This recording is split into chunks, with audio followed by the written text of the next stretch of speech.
எழுதி வச்சுங்க. இன்னைக்கு இந்த வீடியோவை டேட்டு போட்டு கூட வச்சுங்க. 2026 ராகுல் காந்தியும் விஜயும் காங்கிரஸும் டிவிகேவும் தான் கூட்டணி. 41 குடும்பத்தில் 41 குடும்பமும் கலந்துக்கிட்டதா சொல்கிறாங்க. இங்கே வெளியில் இத்தனை குடும்பம் வரலாம், 4 குடும்பம் வரலாம், 5 குடும்பம் வரலாம் அப்படிங்கிறதெல்லாம் உண்மை கிடையாது. நம்மளும் எல்லா நியூஸ் சேனலும் பார்த்தோம். எந்த நியூஸ் சேனல்ல இந்த குடும்பத்தை இறந்தவர்களோட குடும்பம் இது, இவங்க வந்திருக்காங்க, இல்லை பஸ்ஸுலேருந்து இறங்கி போகிறப்ப கூட இந்த பஸ்ஸோடைய ஃபுட்டேஜஸ் காட்டினாங்களே தவிர பஸ்ஸுலேருந்து இறங்கி வரவங்க யாரோடைய ஃபுட்டேஜ் எந்த நியூஸ் சேனல்லையும் காட்டல. அவர் சம்பந்தம் இல்லைன்னா ஏன் காலில் விழுந்து மன்னிப்பு கேட்கணுங்கிற ஒரு கேள்வியும் எது தரப்புல இருந்து வைக்கிறாங்கல்ல. எந்த குடும்பத்தில் இழப்புகள் ஏற்பட்டதோ அவர்களே அமைதியாக நாளைக்கு அவர் கூப்பிட்ற இடத்துக்கு போகிறதுக்கு தயாராக இருக்கிறப்ப வேடிக்கை பார்க்குற உங்களுக்கெல்லாம் என்ன பிரச்சனை? 2 பச்சை பிள்ளைங்க, ஒரு பையன் ஒரு பொண்ணு, எல்லாமே 7 வயசு, ஒருத்தர் இன்னொருத்தர் 11 வயசு. அவங்க குடும்பத்தில் சம்பந்தப்பட்ட தாயாருக்கு இல்லாத ஒரு பிரியமோ கரிசனமோ உங்களுக்கு வேடிக்கை பார்க்குற நாய்ங்க உங்களுக்கு என்ன வந்துச்சுங்கிறேன். அவரு இன்றுடன் காசு கொடுத்து நான் முடிச்சுட்டேன் அந்த பஞ்சாயத்தான்னு அவர் போலங்க. அவரு நான் அந்த மொத்த குடும்பத்தையும் தத்தெடுத்துக்கிறாங்கிறாரு. ஒரு பாலடைஞ்ச வீட்டில் இருக்கிறோம், வீட்டு ஒரு குடிசை சரியான வசதி ஓடு இல்லை அப்படிங்கிற மாதிரி சொல்லியிருக்காங்க. அந்த வீட்டை உடனே நாளைக்கு ரெனோவேட் பண்ணி தரேன். கடந்த 2024 பாராளுமன்ற தேர்தலிலேயே பிஜேபியிடம் இருந்து 75 கோடி ரூபாய் சீமானுக்கு கொடுக்கப்பட்டதுன்னு ஃபர்ஸ்ட் நம்ம தான் சொன்னோம். பணம் வாங்கின காரணத்தினால்தான் சமீப காலத்தில் நீங்கள் சீமானுடைய நடவடிக்கைகள் நீங்கள் அவர் ஏன் 100 ரூபாய்க்கு போனார்னா 75 ரூபாய்க்கு பிஜேபி ரேட்டை ஏற்றி விட்டதுனால அவர் 100 ரூபாங்கிறத சாதாரண டிமாண்டாக வச்சுட்டார். அவருடைய இப்போ விமர்சனங்கள் எந்த அளவுக்கு வருது அப்படின்னு பாருங்க. திமுகவை டிஃபென்ஸ் எடுக்கிறாரு. எந்த அளவுக்குன்னா இட்லி கடை படத்துக்கு ப்ரமோஷன் வீடியோ போடுற அளவுக்கு கீழ்த்தரமா வந்துட்டார்.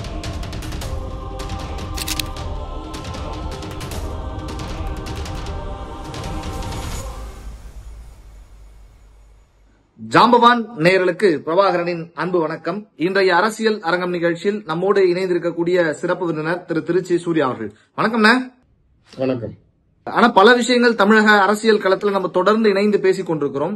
அந்த வகையில சமீபத்துல தாவேகாவினுடைய தலைவர் விஜய் அவர்கள் மகாபலிபுரத்துல 41 குடும்பங்களை அழைத்து, கிட்டத்தட்ட ஒரு 5 குடும்பங்கள் மட்டும் வரலன்னு நினைக்கிறேன், அந்த குடும்பங்களை அழைத்து அங்கு ஆறுதல் சொல்லியிருக்கிறார். அதை திமுகவும் தாவேகாவுக்கு எதிராக இருக்கக்கூடிய நாம் தமிழர் உள்ளிட்ட கட்சிகளும் பெரிய விமர்சனம் செய்கிறதுன. இதை நீங்க எந்த கண்ணோட்டத்தில் அணுக விரும்புறீங்க? இதுல முதல் விஷயமேங்க, அதுல 41 குடும்பத்துல 41 குடும்பமும் கலந்துக்கிட்டதா சொல்றாங்க. இங்க வெளியில இத்தனை குடும்பம் வரலாம், 4 குடும்பம் வரலாம், 5 குடும்பம் வரலாம் அப்படிங்கறதெல்லாம் உண்மை கிடையாது. ஒரே ஒரு ஃபேமிலி மட்டும்தான். அதாவது அந்த பஸ்ஸில் கூட்டிகிட்டு வந்தப்போ 37 குடும்பங்களை இவங்களே பஸ்ஸில் கூட்டிகிட்டு வந்திருக்காங்க. அவங்க எல்லாமே சென்னையை அன்னைக்கு நைட்டே ரீச் பண்ணிட்டாங்க. அதாவது நாளைக்கு காலையில் ஃபங்க்ஷன் அப்படின்னா நைட்டே ரீச் பண்ண ஃபேமிலியை தான் அந்த 37 கவுண்ட்டாக சொல்கிறாங்க. அடுத்த நாள் காலையில் 3 குடும்பங்கள் தனிப்பட்ட முறையில் அவங்கவுங்க வாகனங்களில் நாளைக்கு சென்னையை ரீச் பண்ணியிருக்கிறாங்க. இது ஒரு ஃபேக்டரு. இந்த ஒரே ஒரு இஷ்யூ உள்ள ஒரு குடும்பம் அப்படின்னு சொல்றது யாரு அப்படின்னா, இப்போ ஒரு லேடி ஒருத்தவங்க பத்திரிகையாளர் சந்திப்பு கொடுக்குறாங்க. அவங்களுடைய கணவர் இறந்து போயிட்டதாகவும் அந்த 20 லட்ச ரூபா பணத்தை நான் திரும்பியும் நாளைக்கு விஜய் அவர்களுக்கே கொடுத்துட்டேன் அப்படிங்கிறத ஒரு பத்திரிகையாளர் சந்திப்பில் நடத்துகிறாங்க. அதில் அவங்களுடைய பேச்சுக்களில் நிறைய முரண்பாடுகள் இருக்குது. ஃபர்ஸ்ட் எடுக்கிறப்பயே நாளைக்கு எங்கள் குடும்பத்தில் இருந்து எங்கள் பேரை மிஸ்யூஸ் பண்ணிட்டு ஒரு சில பேர் கலந்துருக்கிறாங்க. ஆனால் நாங்கள் போல, நான் தான் அவர் ஒய்ஃபு, இதுதான் அவங்க அப்பா, ஆனால் நாங்களாம் இங்கே தான் இருக்கிறோம் அப்படின்னு ஃபர்ஸ்ட் சொல்கிறாங்க. இதே பத்திரிகையாளர்கள் திரும்பி அடுத்த கேள்வி கேட்குறாங்க. அதாவது மைக்கு, நீங்கள் அந்த அம்மா கிட்ட இருக்கிற மைக்கே நீங்கள் என்னன்னு பார்த்தீங்க அப்படின்னால வெறும் டிஎம்கே ஓரியன்ட் நியூஸ் சேனல்ஸ் மட்டும்தான் அவங்கள கவர் பண்ணுறாங்க. ஓகே, வெளிப்படையாக சொல்லணும்னா சன் நியூஸும் கலைஞர் டிவி மட்டும்தான் இருக்குது. அவங்க கிட்ட இவங்க என்ன சொல்றாங்க, அந்த 20 லட்ச ரூபா பணத்தை நான் என் பேங்க் மேனேஜர் கிட்ட இது என் அனுமதி இல்லாம என் அக்கௌண்ட்ல போட்டாங்கன்னு நான் எழுதி கொடுத்தா அவங்க நாளைக்கு அந்த அக்கௌண்ட்டுக்கே திரும்பி அனுப்பிட்டாங்கிறாங்க. ஒண்ணு, இந்த பணம் வந்தப்ப இவங்க அமைதியா தான் இருந்திருக்காங்க. இதே வீடியோ கால் விஜய் பேசினப்ப அமைதியா தான் இருந்திருக்கிறாங்க. ஆனால் இந்த சமயத்துல நாளைக்கு எனக்கு அவர் வீட்டுக்கு வராதவர் வேணாம் அப்படிங்கிற ஒரு சூழ்நிலைய கருத்தை தெரிவிச்சுட்டு முதல்ல யாரு எங்க குடும்பத்தின் சார்பா போனாங்கன்னே தெரியாதுங்கிறாங்க. அடுத்த 2வது தடவை சொல்றாங்க, நாளைக்கு சரி எப்படி யாரோ உங்க குடும்பத்தை மிஸ்யூஸ் பண்ணிட்டு உள்ள போயிருக்கிறாங்கிறது உங்களுக்கு எப்படி தெரியும் அப்படின்னு கேட்கறப்ப நான் டிவியை பார்த்து தான் தெரிஞ்சுக்கிட்டேங்கிறாங்க.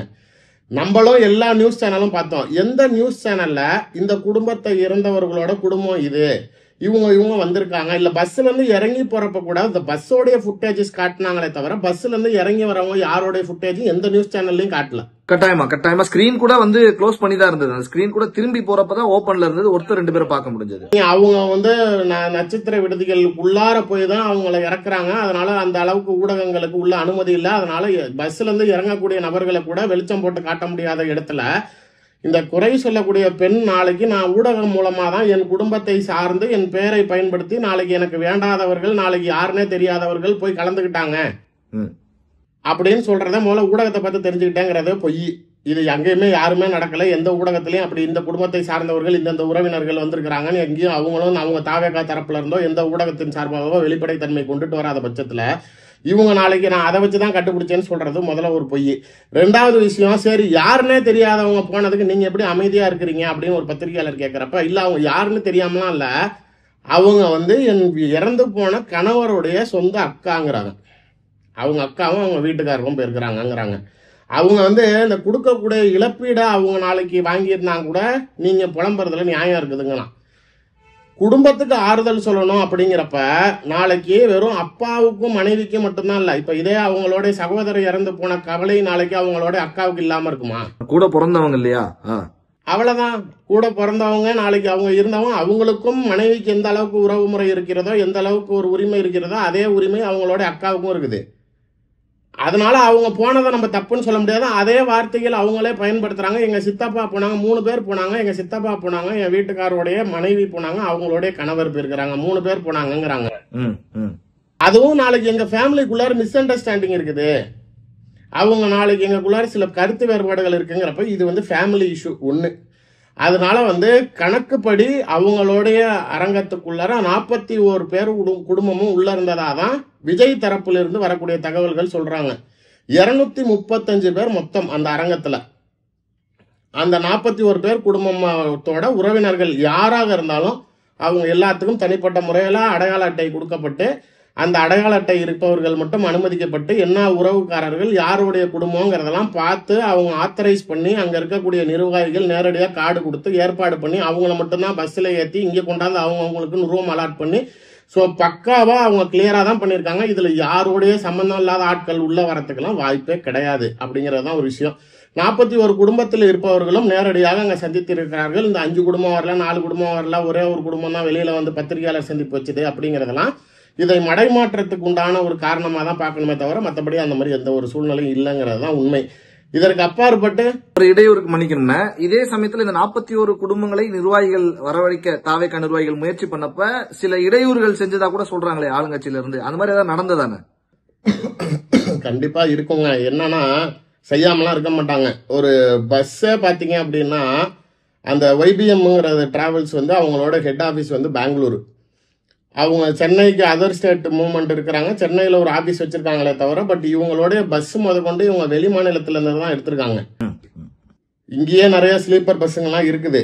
நீங்க அந்த பஸ்ஸுகளோட எண்களே பாருங்க, அது எதுவுமே தமிழ்நாடு ரெஜிஸ்ட்ரேஷனே கிடையாது.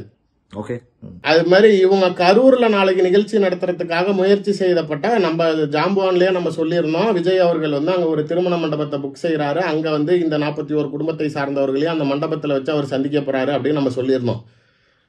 அந்த மண்டபத்துடைய உரிமையாளர் கடுமையாக மிரட்டப்பட்டிருக்கிறார். அதுக்கப்புறம் சாயங்காலம் கூப்பிட்டு நாளைக்கு இல்லைங்க நான் சொல்ல முடியாத சூழ்நிலையில இருக்கேன், என்கிட்ட வருத்தப்படாதீங்கன்னு சொல்லி வாங்கின அட்வான்ஸ் தொகையை திரும்ப கொடுத்திருக்கிறாரு.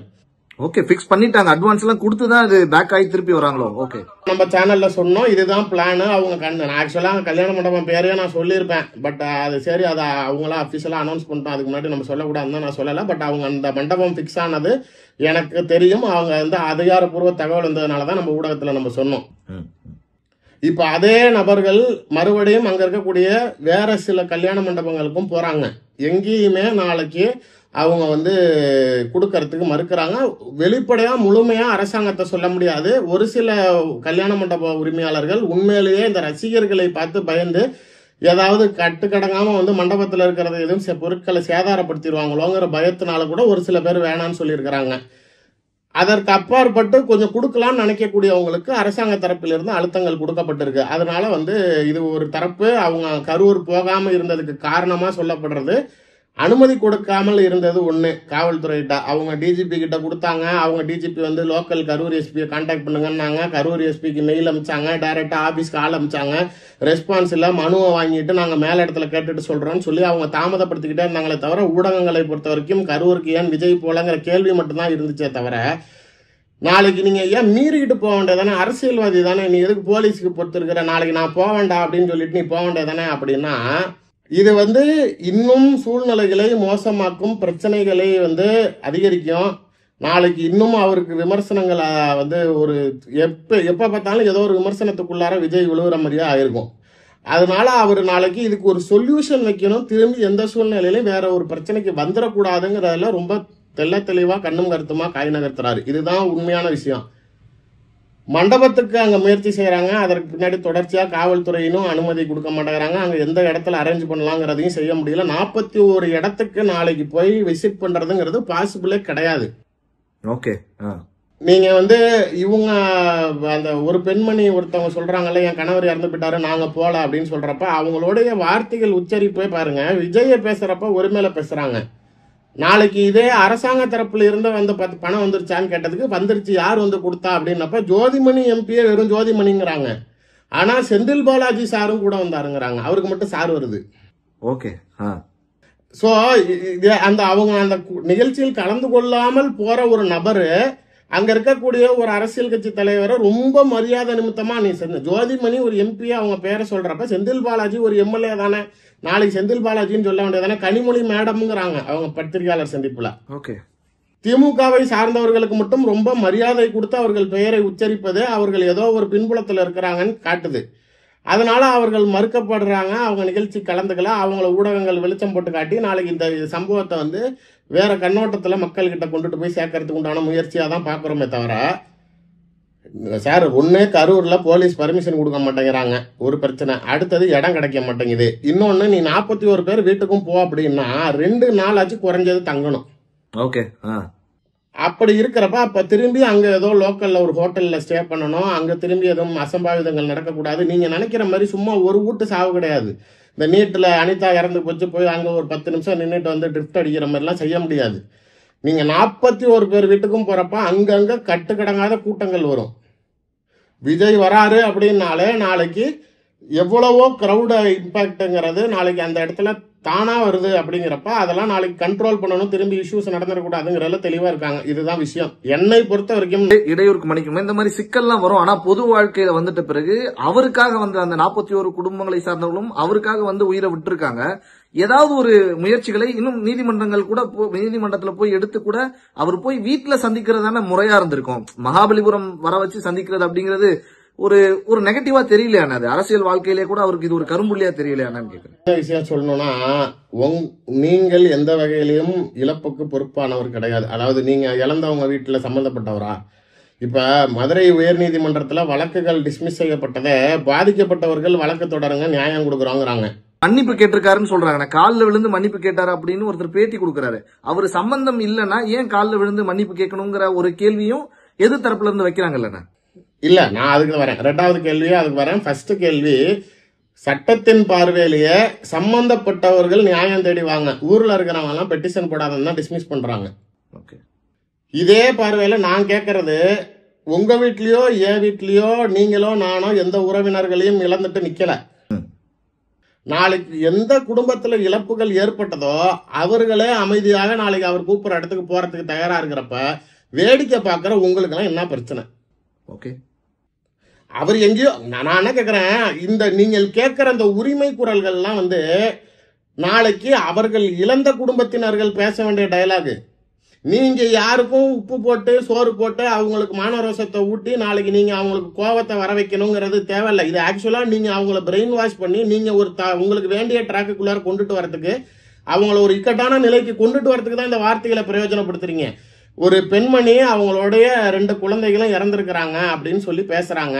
அவங்க விஜய் மேல ரொம்ப பிரியத்தின் அடிப்படையில பேசுறாங்க. நாளைக்கு பணம் வந்துருச்சான்னு கேட்டதுக்கு வந்துருச்சுங்கிறப்ப அவங்க ஒரு வாய் வார்த்தையில டக்குன்னு சிரிக்கிறாங்க. இந்த சென்ஸ் அவங்க கொஞ்சம் பல்லு தெரியுது, அவ்வளவுதான். ரொம்ப அஹஹான்லாம் சிரிக்கல, ஒரு கொஞ்சம் பல்லு தெரியுற மாதிரி ஒரு ரியாக்ஷன் காட்டிடுறாங்க. இந்த திமுக ஆதரவு அவ்வளோ யூடியூப் சேனல்ஸும் அந்த அம்மாவை இறங்கிக்கிட்டு அடிக்கிறாங்க. புள்ளைய பறி கொடுத்து விட்டு பல்ல காட்டுறிய, உனக்கெல்லாம் வெக்கம் இருக்குதா? காசை வாங்கிவிட்டு திங்கிறியா, அப்புறம் உனக்கெல்லாம் எதுக்கு புள்ளனா? இதெல்லாம் நாளைக்கு நீ பெக்கல, சரியா? நீங்களாம் எதுக்குடா மூல பேசுறீங்க? இல்ல, நியாயமாக இந்த கேள்விகள் வரணும் தம்பி. இழந்த குடும்பத்துல 2 பச்சை பிள்ளைங்க, ஒரு பையன் ஒரு பொண்ணு, எல்லாமே 7 வயசு, ஒருத்தர் இன்னொருத்தர் 11 வயசு. அவங்க குடும்பத்துல சம்பந்தப்பட்ட தாயாருக்கு இல்லாத ஒரு பிரியமோ கரிசனமோ உங்களுக்கு வேடிக்கை பார்க்குற நாய்ங்க உங்களுக்கு என்ன வந்துச்சுங்கிறேன். வரம்பு மீறி, அதாவது இறந்தவர்கள் குடும்பத்துக்கு ஆறுதல் விஜய் கொடுக்கலன்னு சொல்லிட்டு நீங்க அந்த குடும்பத்தை சார்ந்தவர்களை இவ்வளவு கேவலப்படுத்துறீங்களே, இதெல்லாம் நியாயமா? விஜயை அவங்க குறை சொல்ல மாட்டேங்கிறாங்க, விஜயை டார்கெட் பண்ண மாட்டேங்கிறாங்க, விஜயை நாளைக்கு விமர்சனம் செய்ய மாட்டேங்கிறாங்க அந்த குடும்பத்தை சார்ந்தவர்கள்னு நீங்க சேர்ந்துகிட்டு அந்த குடும்பத்துல இழப்பு ஏற்பட்ட குடும்பங்களை போட்டுக்கிட்டு நடுத்தரில் இருத்தி வச்சு அந்த அம்மா போட்டோ வரைக்கும் வச்சு பேக்ரவுண்ட்ல வச்சுக்கிட்டு இமேஜ் வச்சுக்கிட்டு ட்ரோல் பண்றீங்களே, உங்களுக்கு எல்லாம் வெக்கமா இல்ல? நான் கேட்கிற சிம்பிளான கேள்வி, உன் வீட்டுல சாவு விழுந்திருக்கா, நீ சம்பந்தப்பட்டவனா, நீ ரியாக்ட் பண்ணு. நாளைக்கு அவன் வீட்டுல செத்து போனவன் குடும்பத்திலே நாளைக்கு மூடிக்கிட்டு அவர் எங்க கூப்பிடுறாரோ நான் போறாங்க, வீடியோ கால் பேசுறான் சிரிச்சுக்கிட்டு, பணம் கொடுத்தான் வாங்கிட்டான், ஒரு அம்மாவுக்கு விருப்பம் இல்ல திரும்பி கொடுத்துட்டானா ரைட்டு, உன் விருப்பம், அது அவருக்கு தேவையே கிடையாது. இப்ப அதனால என்ன நட்டமாயிர போது? உனக்கு தான் நஷ்டம். நாளைக்கு இதே காசு கொடுத்தவங்க குடும்பத்துக்குள்ளார திரும்பி நீ தானே காசு கொடுத்தன்னு ஒரு நாள் பிரச்சனை வரதான் போகுது. அவரு இன்றுடன் காசு கொடுத்து புட்டு நான் முடிச்சுட்டேன் அந்த பஞ்சாயத்தான்னு அவர் போலங்க, அவரு நான் அந்த மொத்த குடும்பத்தையும் தத்தெடுத்துக்கிறாங்கிறாரு. என்ன நாளைக்கு அந்த உங்க வீட்டுல இறந்தவர் உயிரோட இருந்தால் உங்க குடும்பத்துக்கு என்ன செஞ்சிருப்பாரோ அதை விட நான் 10 மடங்கு செய்கிறேன் அப்படிங்கிறப்ப ஒரு இழப்பு ஏற்பட்டுருச்சு. நீங்க சொன்ன வார்த்தை தான், விஜய் ஏன் காலில் விழணும், அவர் அப்ப நாளைக்கு அவரு தான் அந்த குற்ற உணர்ச்சி. ஆனா சார், அவருக்கு நியாயமா மக்கள் மத்தியிலேயோ இறந்தவர்கள் குடும்பத்திலேயோ இல்ல எந்த இடத்துலயுமே இது விஜயின் மீது இருக்கக்கூடிய காரணம் தான், இவர் தான் அதுக்கு பொறுப்பு அப்படின்னு யாருமே சொல்லல. ஆனால் அவருக்குள்ளார ஒரு கில்ட் இருக்குது. நம்ம இந்த இடத்துக்கு போறோம்னால தானே இவங்க வந்தாங்க, இல்லைன்னா அவன் வேலைக்கு போயிருப்பான், இல்ல வீட்டுல போய் படுத்து கிடப்பான். நம்மளைய பார்க்கறதுக்காக வந்த இடத்துல இப்படி ஒரு அசம்பாவிதம் நடந்துருச்சுங்கிறப்ப அதுக்கு தான் தான் பொறுப்புங்கிறத அவருக்குள்ளார இருக்கக்கூடிய ஒரு குற்ற உணர்ச்சியை தான் அவர் நாளைக்கு வெளிப்படுத்துறாரே தவிர அவர் உண்மையான அந்த குற்றத்துக்கு நான் தான் காரணங்கிறத அவர் ஏத்துக்கிட்டாருங்கிறத நம்ம சொல்ல முடியாது. நீங்க, நான் கேட்பது ரொம்ப எச்சத்தனமான அரசியல்கள் செய்யக்கூடாது. நான் உண்மையிலேயே ஊடகங்கள்ல பேசுறப்ப நான் இந்த சம்பவத்தில் இருக்கக்கூடிய நியாயத்தன்மை தான் எடுத்து வைக்கிறோமே தவிர இதுல நாளைக்கு இவர்களுக்கு சாதகமாக பேச வேண்டும், அவர்களை டார்கெட் செய்ய வேண்டும் கிடையாது. கண்டென்ட் ஃபேக்ட் என்ன அப்படிங்கிறது தான் இங்க யார் இறந்தார்களோ, யார் குரல் கொடுக்க வேண்டுமோ, யார் நாளைக்கு நீங்க எதிர்பார்க்கிற ஆதங்கத்தை கொட்ட வேணுமோ அவர்கள் செய்ய வேண்டிய வசனங்களை, அவர்கள் செய்ய வேண்டிய வேலையை யூடியூப் சேனல்கள், திமுக ஆதரவாளர்கள் நீங்க ஏன் செய்யறீங்க? நாளைக்கு இவங்க பத்தாது, இவங்க படுத்துறது பத்தாது, இந்த நாம் தமிழர் கட்சியில வேற திடீர்னு பேமெண்ட் வந்துருச்சுன்னு அவங்க ஆட்டம் தாங்க முடியல. விஜயை அடிக்கிறதுக்கு நாளைக்கு இறங்கிக்கிட்டு இருந்தவங்களுக்கு இந்த பின்னாடி டிஎம்கேவும் சப்போர்ட் பண்ணுது அப்படின்னு வாய்க்கு வந்த சகட்டமேனிக்கு எல்லாத்தையும் விமர்சனம் பண்றாங்க.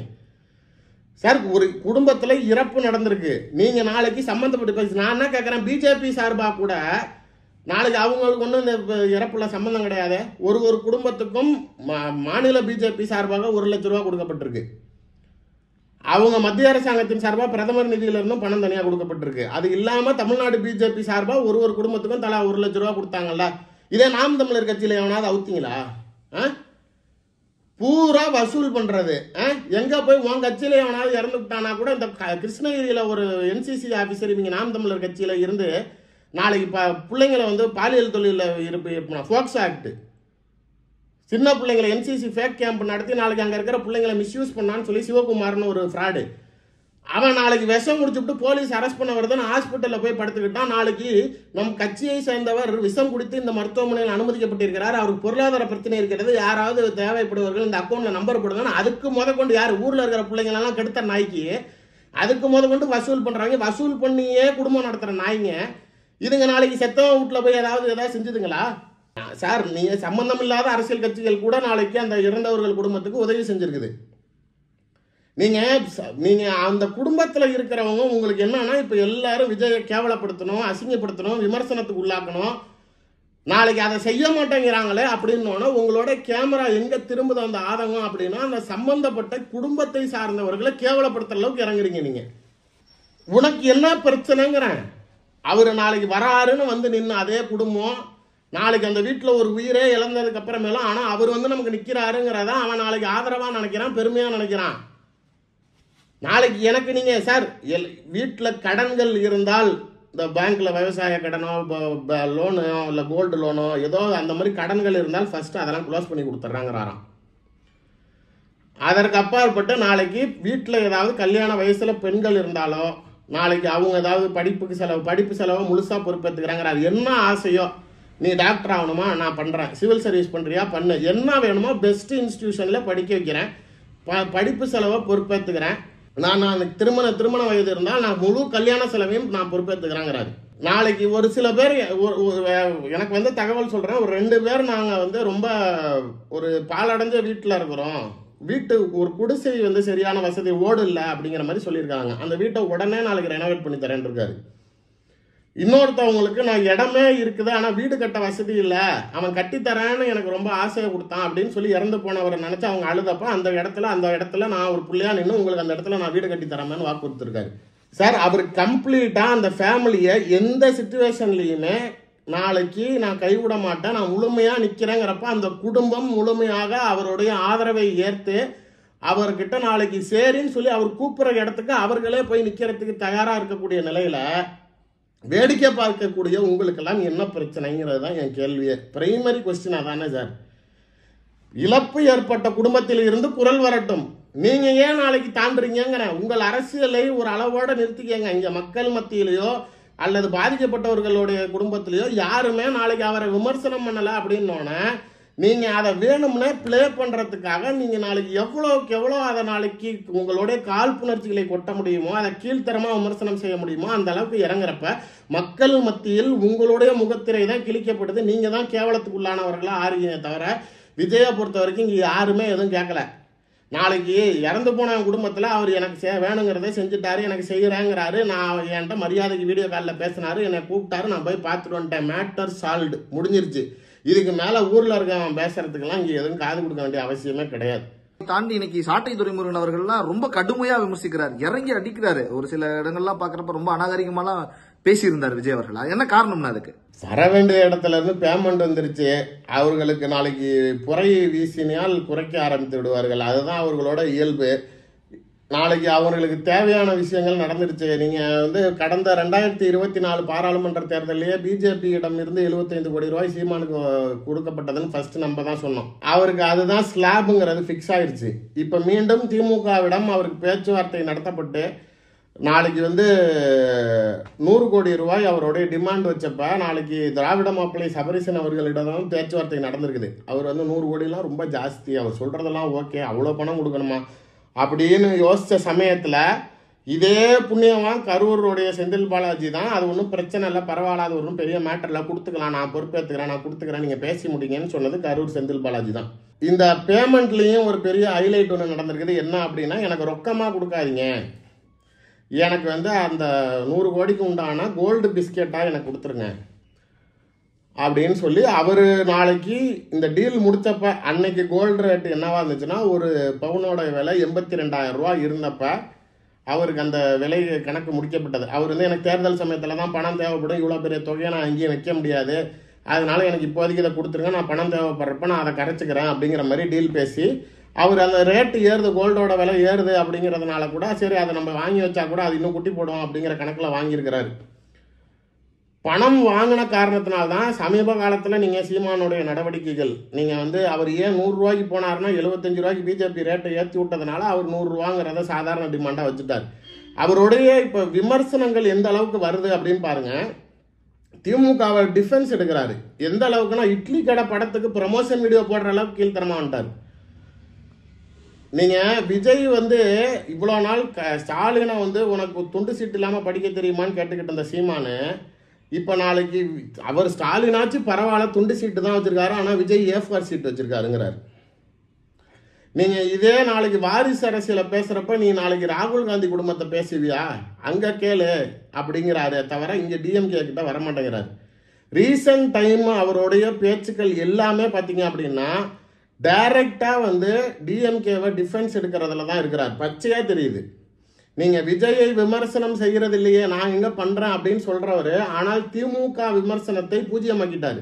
சார், அவருக்கு பிரைமரியான கொஸ்டின் விஜயலட்சுமி வழக்கில் இருந்தா அவரை காப்பாற்ற வேண்டும். ஒண்ணு, அந்த அம்மா விகரஸா இறங்கிட்டாங்க. Supreme Court is the final destiny for ஜஸ்டிஸுங்கிறப்ப நீங்கள் அதை தாண்டி அங்கே ஒரு தீர்ப்பு வந்துருச்சு. இந்த மாதிரி விஷயங்கள் எல்லாம் நாளைக்கு வந்து அங்கே சுப்ரீம் கோர்ட்லலாம் நாளைக்கு அலோவ் பண்ண மாட்டாங்க. ஒரு பொண்ணுக்கு லைஃப் கெட்டு போச்சுங்கிறப்ப உடனே அவனுக்கு ஏதாவது பனிஷ்மெண்ட் கொடுங்கன்னு தான் பண்ணுவாங்க. நீ பண்ணதுக்கப்புறம் தண்டனை வாங்கிட்டு நீ திரும்பி பெயிலு கூட வா, அப்போ பார்த்துக்கலாம். பட் கண்டிப்பாக அவரை சரி போகணும்லாம் விட மாட்டாங்க. ஒரு மொதல் விஷயம். இன்னொன்று, அந்த அம்மாவும் ரொம்ப ஸ்ட்ராங்காக இருக்குது. ஸோ இந்த சமயத்தில் கவர்மெண்ட் விஜயலட்சுமி பின்னாடி பேக்கிங் பண்ணால் 2 விஷயம் நடக்குதுன்னே வச்சுக்கோங்க தம்பி. நான் சொல்கிறத லாஜிக்கலாக யோசிச்சு பாருங்கள். இந்த சமயத்தில் ஏதாவது தீர்ப்பு வந்தால், நாளைக்கு சீமான் கைது செய்யப்பட்டால், மொதல் விஷயம் அவர் எலெக்ஷனுக்கு டைமில் வெளில இருக்க முடியாது. 2வது விஷயம், நாளைக்கு ஒருவேளை அவர் உள்ளே போயிட்டு 3-4 மாதத்தில் ஏதோ பெயில் வாங்கிட்டு வெளில வந்தாலும் யாராவது ஒருத்தனாச்சும் அவரை மதிப்பானா, யாராவது வாக்களிப்பானா, இல்லை அவருக்கு நாளைக்கு திரும்பி ஊரில் இருக்கவனை குறை பேசுகிற அளவுக்கு அவருக்கு உண்டான தகுதி இருக்குமான்னா சத்தியமாக இருக்காது. அவர் பூஜ்ஜியமாயிருவார். இந்த விஜயலட்சுமி வழக்கில் தீர்ப்பு வந்துவிட்டால் சீமானுடைய வாழ்க்கை பூஜ்ஜியமாயிருங்கிற காரணத்தினால தான் திமுகவோட காலில் போய் மண்டியிடுறாரு. நீங்கள் சீமானை போய் திமுக காலில் மண்டிட்டாருங்கிறதுக்காக நம்ம சீமானை கேவலமாக நினைக்கக்கூடாது. இதை திமுகவை தான் கேவலமாக நினைக்கணும். கலைஞரை பேசாதது இல்லை. நாளைக்கு இதே ஸ்டாலினை பேசாதது கிடையாது. உதயநிதி ஸ்டாலினை விமர்சனம் பண்ணாது கிடையாது.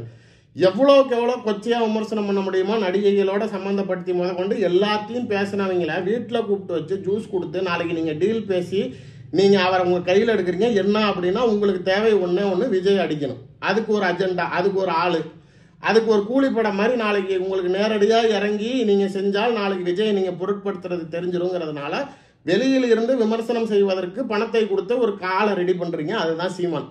சீமானுக்கும் அந்த சமயத்தில் விஜயலட்சுமி பிரச்சனையிலிருந்து தப்பிக்க வேண்டிய காட்டத்தில் இருக்கிறதுனால அவர் திமுக கிட்ட அடிபணிகிறார். சமீப காலமாக அவர் எல்லா இடத்துலையுமே பாருங்க, அவர்கள் கட்சியை சார்ந்தவர்களாக இருக்கட்டும், சீமானுடைய பத்திரிகையாளர்கள் சந்திப்பாக இருக்கட்டும், எல்லாமே வந்து சார் நீங்கள் ஏன் எடப்பாடியவே திட்ட ஆரம்பிச்சிட்டாரு.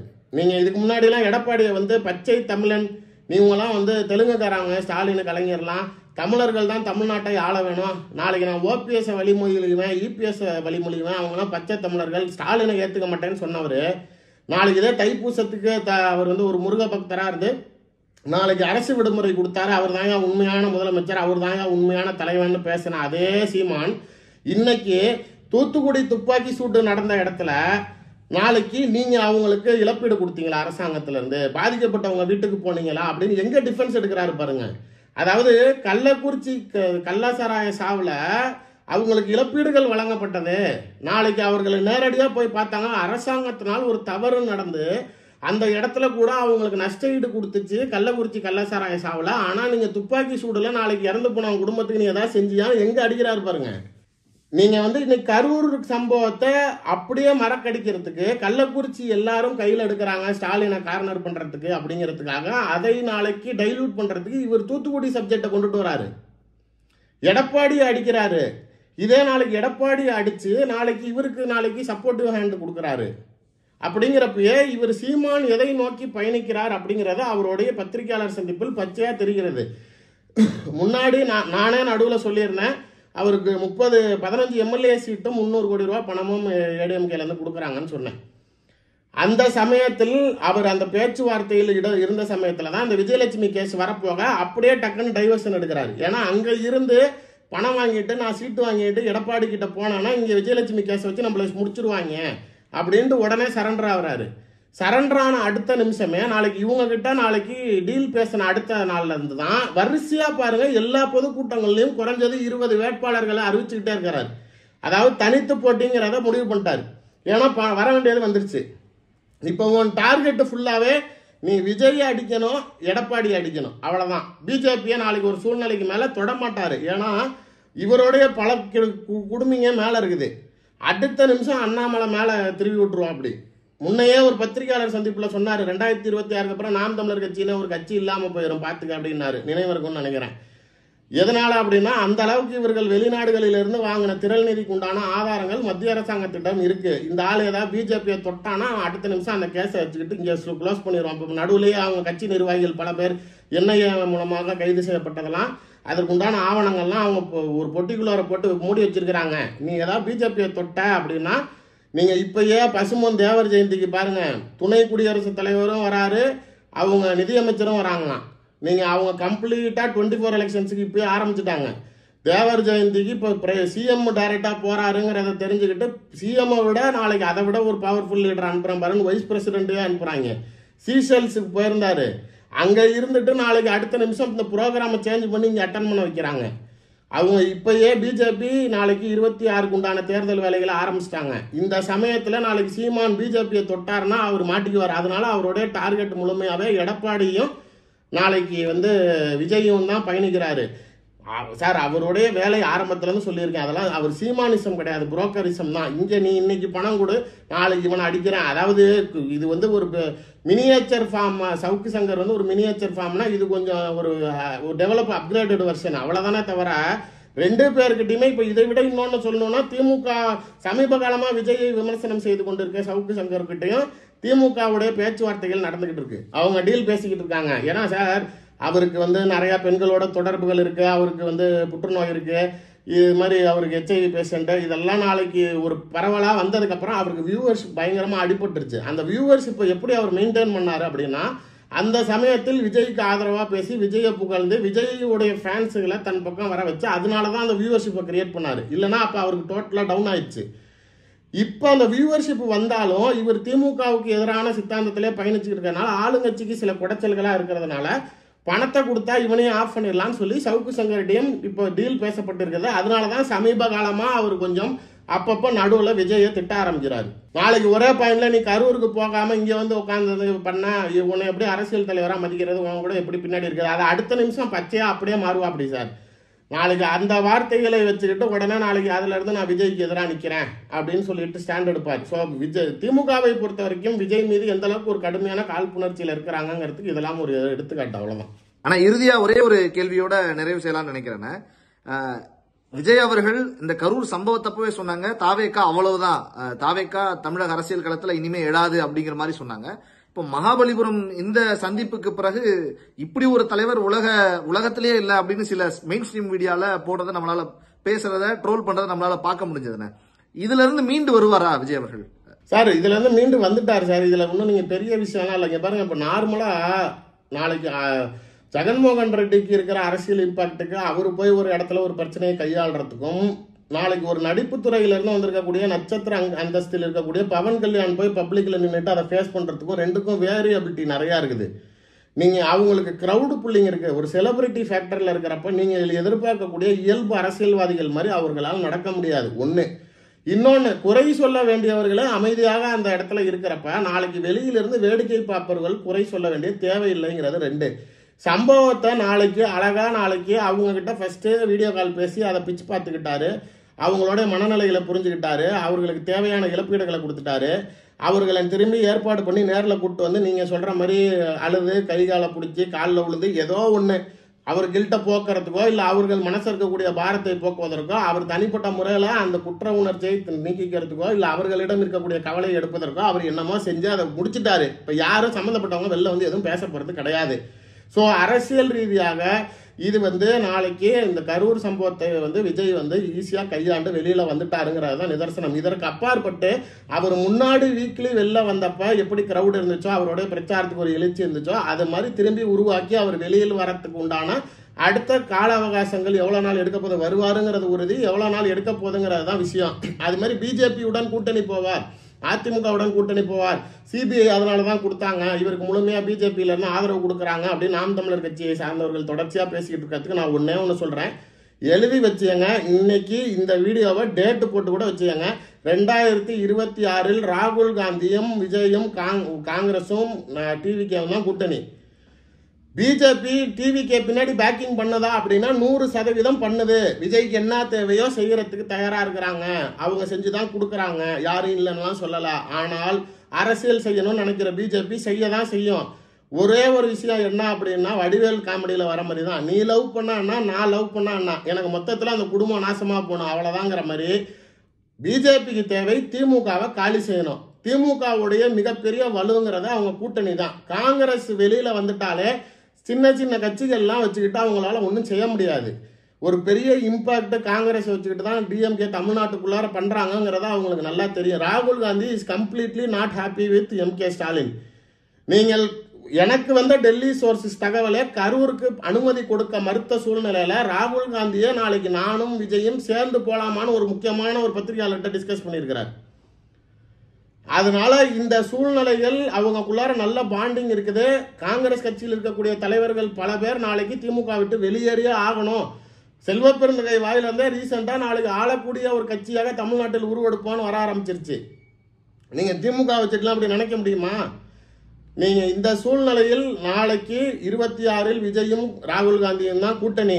நாளைக்கு அதற்கு அப்பாற்பட்டு டிஎம்கேவை வீக்கெண்ட் பண்ணணுங்கிறதுக்காக பிஜேபி வில் யூஸ் விஜயை தவிர பட் டைரக்டா அலையன்ஸுங்கிறதுக்கு வாய்ப்பு இல்லை. இந்த சூழ்நிலைகளை அவர் மீண்டு எழுந்து வெளியில் வருவார். அதற்கு உண்டான எல்லா சூழ்நிலைகளையும் அவர் உருவாக்கிட்டாரு, பொறுமையா ஹேண்டில் பண்றாரு, கிளியரா பண்றாரு. But he'll come back very soon. பார்ப்போம்ல. நிறைய தகவல்கள் எங்களுக்காக ஜாம்பவான் நேயர்களுக்காக எங்களோட இணைப்பில் வந்து பகிர்ந்து கொண்டீர்கள். உங்களுக்கு ஜாம்பவான் நேயர்கள் சார்பாகவும் இந்த பிரபாகரன் சார்பாகவும் மனமார்ந்த நன்றிகள்.